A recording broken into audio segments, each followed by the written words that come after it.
Welcome to Climate Challenge, the first and only media program in the nation dedicated exclusively to climate change and related issues.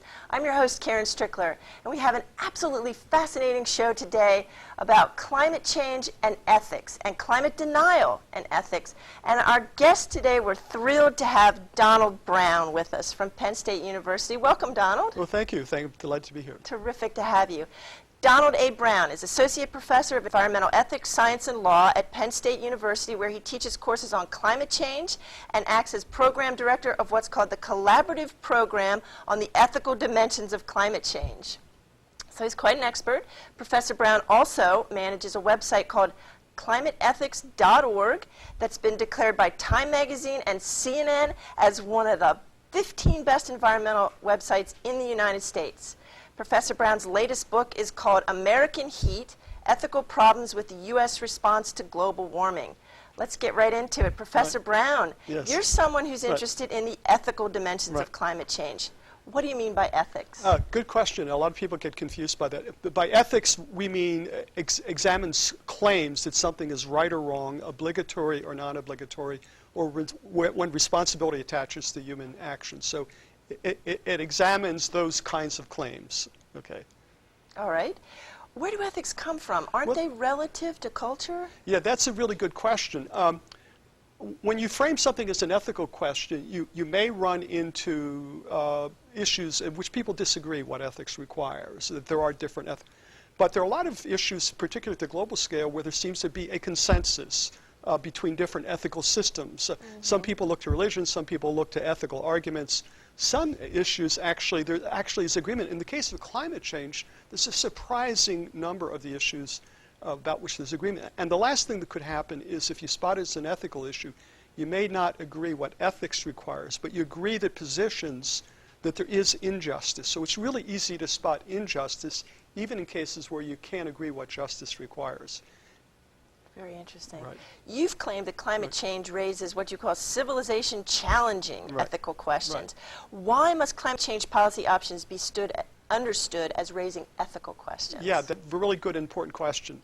First of all, climate change is a problem where people in some part of the world are hurting other people, okay, far away from them in some cases. The second reason why it must be understood to be an ethical question is that the harms to these other people are not inconveniences, they're catastrophic. We're talking about life, natural resource loss. And the third reason why we must see this as an ethical question is because those people who are being harmed can't appeal to their government to protect them. They must hope that sense of justice, responsibility of the people causing the problem will motivate them to do it. So there's at least three reasons why climate change raises civilization-challenging ethical questions. What is the practical significance of understanding climate change policy options as ethical matters? What difference does it really make to policy formation? Really important question. We debate climate change in the United States as if self-interest alone can determine policy options. So a senator will stand up and say, I'm not going to support climate change because it will hurt the coal industry in Pennsylvania, okay? But if climate change is an ethical issue, you can't look at self-interest alone. You have duties, responsibilities, and obligations to others. So when the senator stands up and says, I'm not going to do it, well, ethics would have you ask that senator, are you denying that you have duties, responsibilities, and obligations to people in Africa, small island developing states, Southeast Asia? So it would change the entire debate. Yes, it would. How the debate is debated once you start to see this as an ethical question. Very well said. Right. Okay. Why do you say the ethics is the crucial missing element in policy formation? I have my students follow how the United States debates climate change, and there are two kinds of arguments being made against it. One are economic arguments, self-interested economic arguments. Absolutely. Okay, and the other are scientific arguments, okay.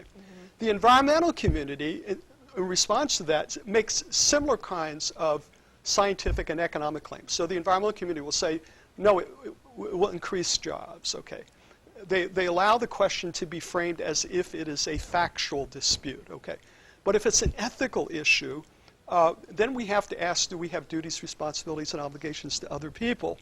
So no one, despite the obviousness of this being a moral question, we're debating it as if it's It's a scientific or economic problem, not an Right. ethical and moral problem. Once again, what's happening is that national environmental organizations are playing on the playing field of our opponents, which is not acceptable. And as you say, it crosses a moral line. Right. Quickly explain, how did you come to be an expert Sure. on the issue of climate denial? Okay. We're going to get into that. Well, I have undergraduate degrees in engineering science and law, and I studied ethics and morality in graduate school as I was litigating real environmental cases. And as I was litigating real environmental cases, most of them were not about science, even though they appear to be scientific disputes. There are questions about who should have the burden of proof, or what quantity of proof should satisfy the burden of proof. So scientific questions must also be understood to be ethical questions, not value-neutral scientific questions. So about 25 years ago, I started to write in philosophy journals about the ethical issues associated with decision-making in uncertainty. And climate change raises those issues in spades. Okay. No doubt. Okay. Yet we debate it as if you can decide purely on value-neutral scientific grounds. So. Which you cannot. You're arguing right. very strongly. Right. In fact, you recently wrote an article that is entitled "A New Kind of Crime Against Humanity: Right. The Fossil Fuel Industry's Disinformation Campaign on Climate Change."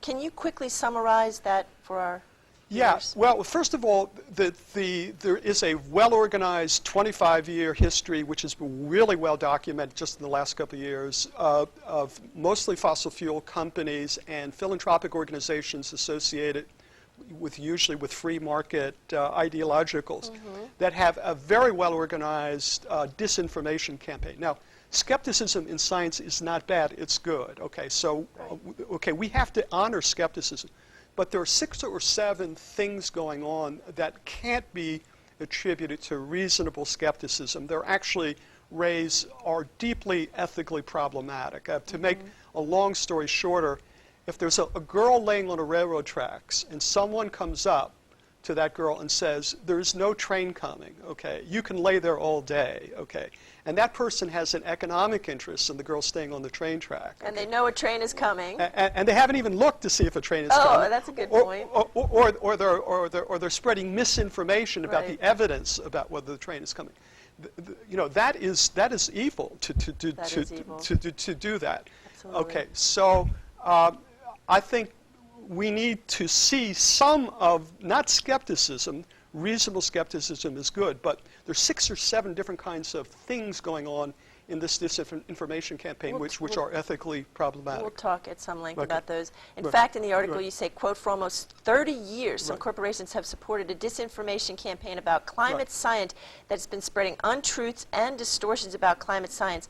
When and how did this disinformation campaign get started? Well, we know from a recent book that it at least got started in the mid-1980s, when not only the same organizations, but the same scientists that were hired by the tobacco industry decided what is their next topic. Okay, so this is all pretty well documented. Okay, so they decided, because what they all had in common was they were free market fundamentalists. Okay, and they thought that climate change would interfere with market price. So they decided that they wanted to attack the climate science.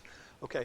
And from very early, Exxon and Mobil companies, when they were separate, started to fund a whole variety of organizations that later became deeply involved in what I call the disinformation campaign. Okay, this corporate disinformation campaign tells what you call, quote, outright falsifications and distortion of climate change science. Give us a few examples of some of the distortions that corporations are paying skeptics to spread. Okay. I teach my students to be skeptical of the model, so there's nothing wrong being somewhat suspicious. It's not inherently wrong to be skeptical. But some of the claims that are being made are complete and utter distortions of the science. For instance, on hundreds of websites now, which are funded in some cases by fossil fuel interests, you'll see claims that there is no evidence of human causation. Okay, there's 7 or 8 really robust different kinds of evidence, despite the natural variability, of human causation. There are things called fingerprinting studies. There are attribution studies. So to claim that there's no evidence of human causation is an outright falsification. It's a of brazen the lie. evidence. So it's a lie. Yeah. Another kind of claim you see is that the consensus view has been completely and utterly debunked. Well, the fact of the matter is that 33 academies of science around the world support the IPCC. The International Panel on Climate Change. There are every scientific organization in the world that has expertise. Most of them, they've all issued statements in support of the IPCC position. Which is an international body of statured scientists whose mission is to review only the peer-reviewed science and to We're going to talk more about that. And to synthesize that. And so, a lot can be said about what's going on in the disinformation campaign. Give our viewers some evidence that the climate skeptics or the deniers are wrong.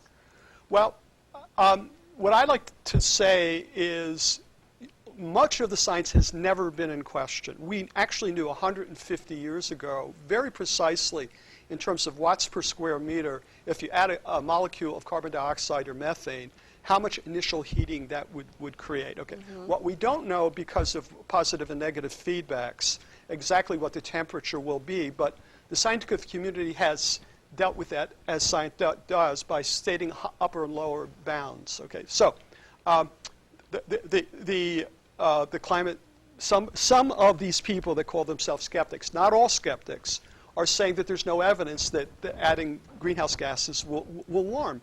It's been understood for 150 years very precisely what the initial warming is. Okay, and I could go on from there about human causation, about evidence that the planet is warming, about whether the upper atmosphere is warming compared to the lower atmosphere. Which it is. About whether nighttime temperatures are increasing faster than daytime temperatures, which points to human causation. You point to the ice core. And the most important thing that you said is that all peer-reviewed science says that excess greenhouse gases are causing average global temperatures to rise, and it is caused by the human burning of fossil fuels and the excess greenhouse gases that are concomitant with that. Why is peer review important? And we've got about 2 minutes before the break. So. Sure.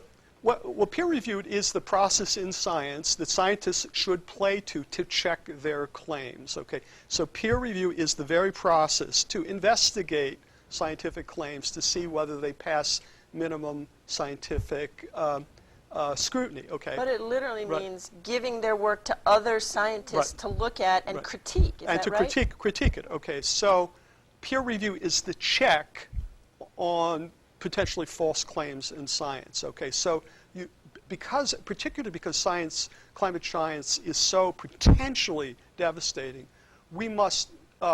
Everyone should look to see what we know through the peer-reviewed science, particularly when people are making different kinds of claims. So the skeptic should play by the rules of science. Skepticism is good. It's not bad. One of the things they should do is publish their results in the peer-reviewed literature. And many of them, although not all of them, are not doing that. They're simply making claims that haven't been subjected to peer review.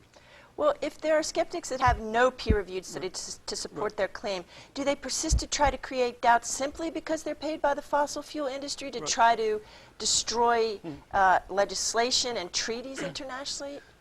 Okay, well... We've got about 30 seconds. It's a little complicated. There are different people playing in this game. There are real skeptics that are simply making skeptical claims that are not unreasonable. There's a whole variety of people that are making claims are being looked to by the media that are not basing on peer review, and they are doing it because they have been paid in some cases by fossil fuel industries to create doubt about the science. So one of the things that is going on is that some fossil fuel companies have hired public relations firms to create doubt, seemingly without regard to whether their claim is correct or not, but to meet political goals. Okay. I see. Okay. All right. Okay. And now it's time for us to take a break. This is Climate Challenge. I'm your host, Karen Strickler. We're here with Professor Donald Brown, and we'll be right back. So, Malcolm, you do know that energy savers last 6 times longer than ordinary light bulbs. This isn't my room. It's Baron Davis's. Baron Davis, the basketball player? This his room? Yep.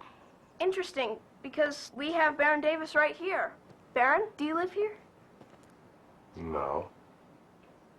I don't mean that, Baron Davis.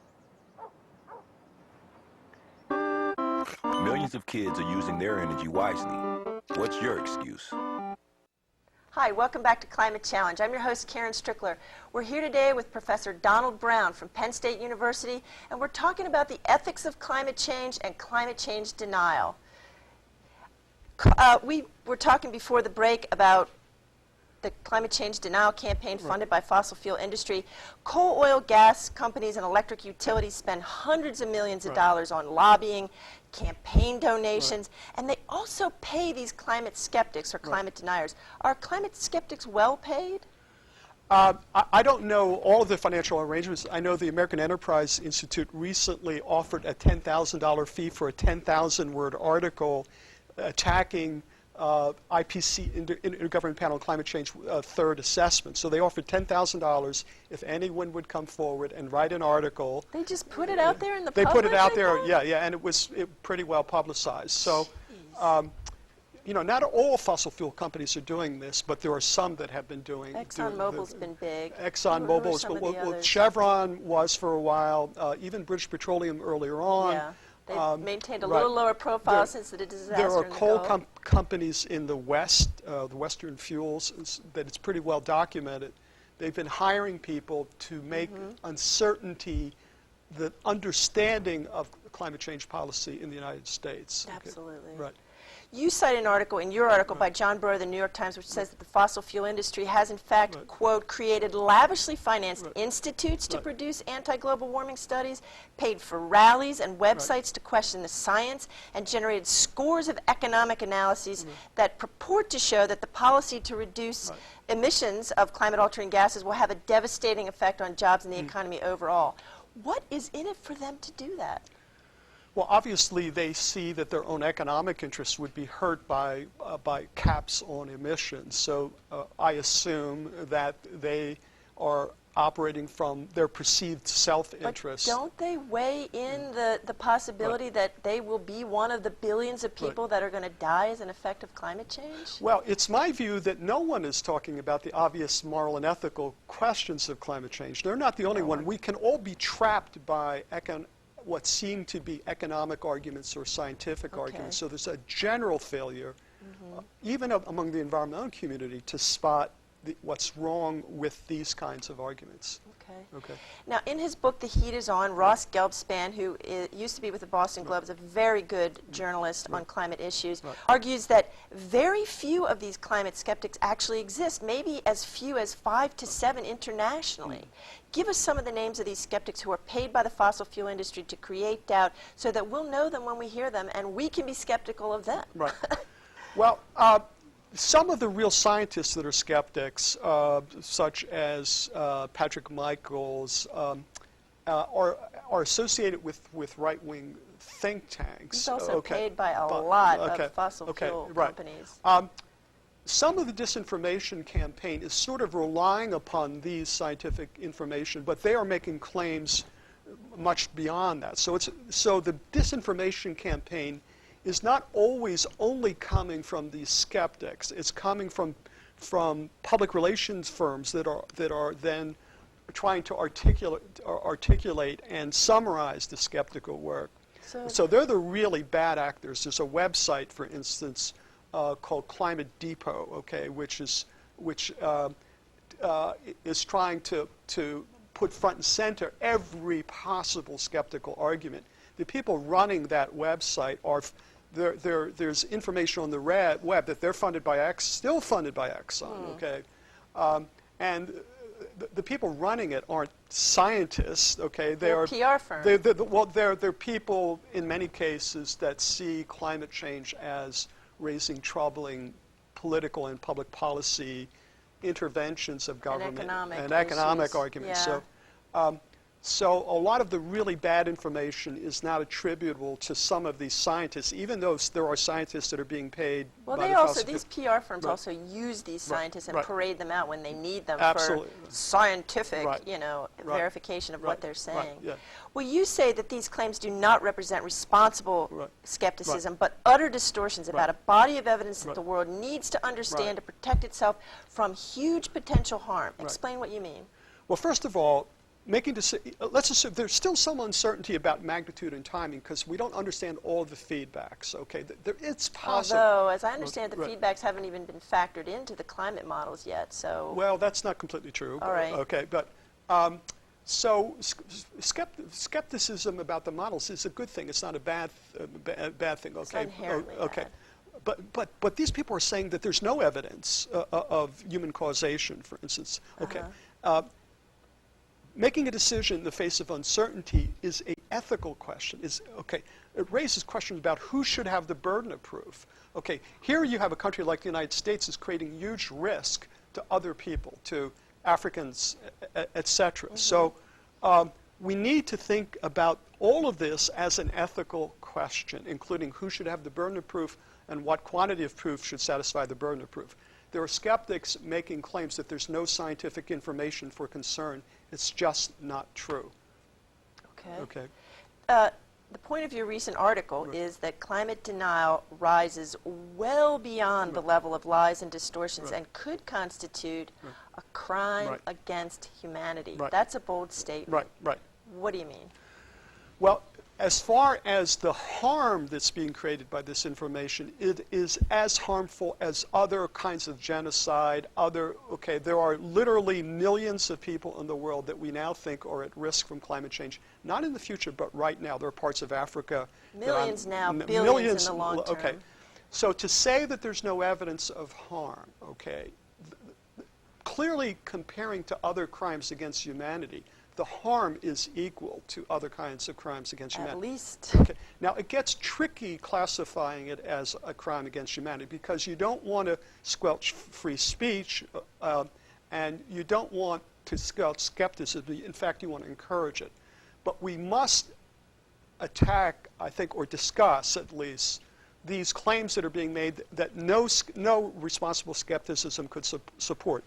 And I gave you two examples. One is that there's no evidence of human causation when there are 7 or 8 lines of robust evidence. Or the claim that there's no science, that the science has been completely debunked when 33 academies of science in the world, they all support the consensus view. So there are lies and distortions and disinformation that are being spread that go far beyond reasonable skepticism. Skepticism's not bad, it's good, but lies, given what's at stake here, what's at stake here should be seen as a moral failure of some sort. Right. Okay, in your article, you assert that disinformation about the state of climate change science is extraordinarily, if not criminally irresponsible, because consensus science view of climate change is based upon strong evidence that climate change is already harming people around the world. How so? Give us a couple quick examples. Well, there are places in the world that all the models predict will get drier or wetter, and in fact they're getting drier or wetter. The models don't agree on all parts of the world. Mosquitoes are moving, we know, to higher elevations, which is spreading diseases. There is damage, droughts, and floods. We can say with high levels of confidence some of that is attributable to human causation right now. Okay. There's also wildfires. There's wildfires and heat waves, right. And what we've already done, we won't see for 100 years because there's thermal lags in the ocean. So it's too late to prevent more damage that we can attribute some percentage of it to human causation.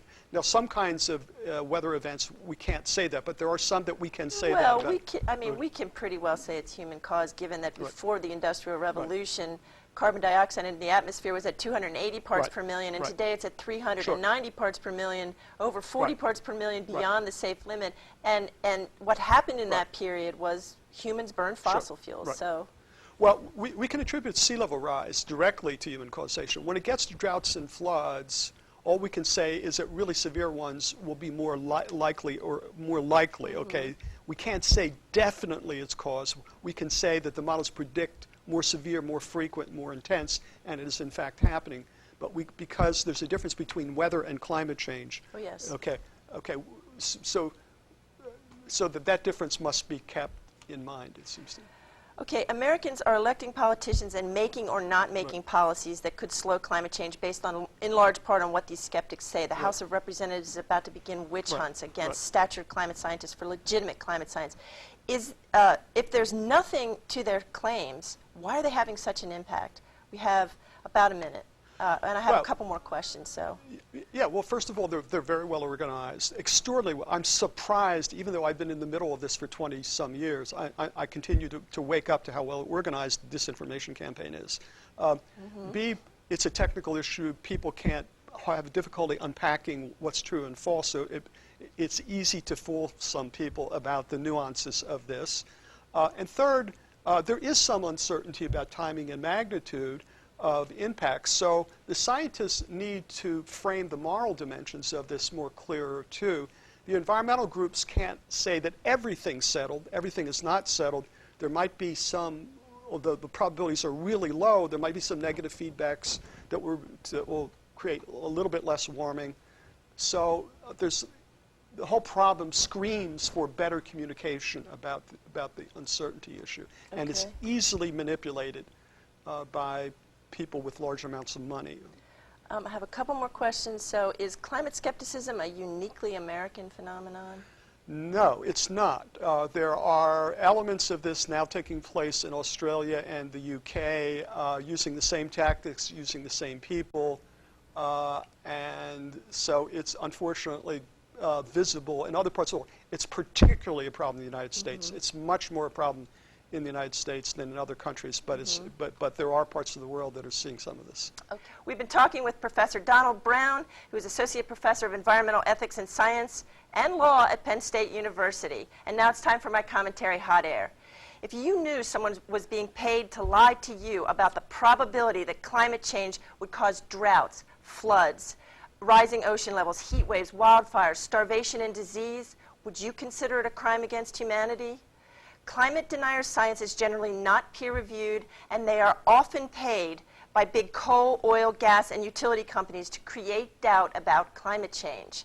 Statured scientists, on the other hand, whose work is peer-reviewed and who are not paid by any interest group, generally believe that we're in the midst of a worldwide emergency with climate change caused by excess greenhouse gases in the atmosphere from the burning of fossil fuels. While climate denial is well coordinated and well funded, creating the illusion of a following, if you pay attention, you will hear the names of very few skeptics over and over again, because there are very few climate scientists who will participate in climate denial. Deniers have effectively created doubt where in fact there is little. The following list and information is from Ross Gelbspan, author of The Heat Is On. And he says industry-funded skeptics include, pay attention to these names, you'll hear them over and over again, S. Fred Singer, Patrick Michaels, Dr. Robert Balling, Craig, Keith, and Sherwood Idso, and Richard Lindzen. S. Fred Singer, according to ExxonMobil documents, the company gave a 1998 grant of $10,000 to Singer's Institute, the Science and Environmental Policy Project. Patrick Michaels has received hundreds of thousands in industry funding from the German Coal Mining Association, Western Fuels Association, and Cypress Mining. Dr. Robert Balling at Arizona State University has received more than $300,000 in funding from the Western Fuels Association, British Coal Corporation, Cypress Mining, and OPEC. His research was funded in part by the Kuwaiti Institute for Scientific Research. Craig, Keith, and Sherwood Idso, ExxonMobil funds the Center for the Study of Carbon Dioxide and Global Change in Tempe, Arizona, which has been closely associated with the Western Fuels Association, and has Craig Idso as its president, Keith E. Idso as its vice president, and Sherwood Idso as its scientific advisor. Richard Lindzen with MIT wrote a speech called Global Warming, the Origin and Nature of Alleged Scientific Consensus, which was underwritten by OPEC. As Republicans retake control of the United States House of Representatives, the climate-denying members are going to begin witch hunts against statured scientists in an attempt to cast doubt on their peer-reviewed climate science, a whole new twist on climate denial. This has been Hot Air on Climate Challenge. I'm your host, Karen Strickler. See you next time.